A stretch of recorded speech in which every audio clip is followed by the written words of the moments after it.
Welcome back, continuing the news. It's time now for the final part of our special report on how children's homes are coping with COVID-19. Krista Campbell looks at the challenges with physical distancing and online learning.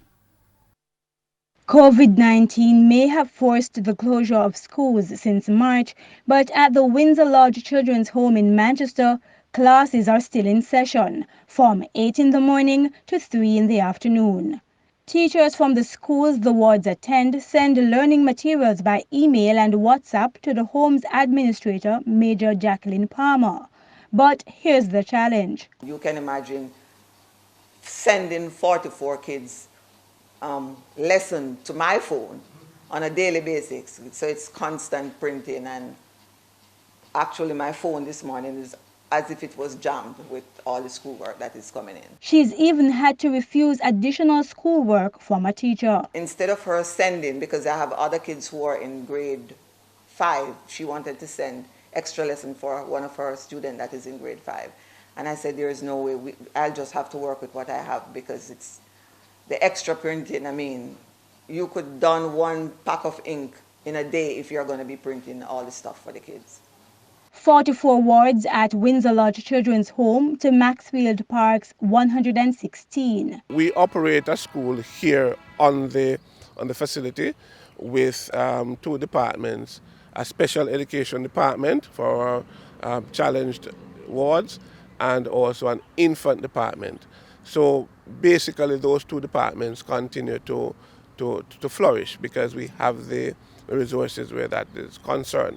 General Manager Everton Cunningham says he's had to use office equipment for the older wards. Getting students to settle down and learn in a home setting is also particularly challenging for administrators here at the Maxfield Park Children's Home, so caregivers have to work extra hard to keep the kids' attention. And because they lack educators for the older children, they get private teachers to help with online learning materials. But internet access is also problematic. The home's Wi-Fi only picks up in the auditorium area. So we have to be sourcing devices and hotspotting and so on as much as possible to get the wards online. In fact, we don't normally allow the wards to own devices, and so we have been having a challenge now in getting enough devices for them to access it. We have quite a few wards who are preparing for CSEC. Both homes are keen on engaging the children in physical activities, and that makes physical distancing near impossible. Playtime, they go out and play, because how much can I tell these kids to stay apart?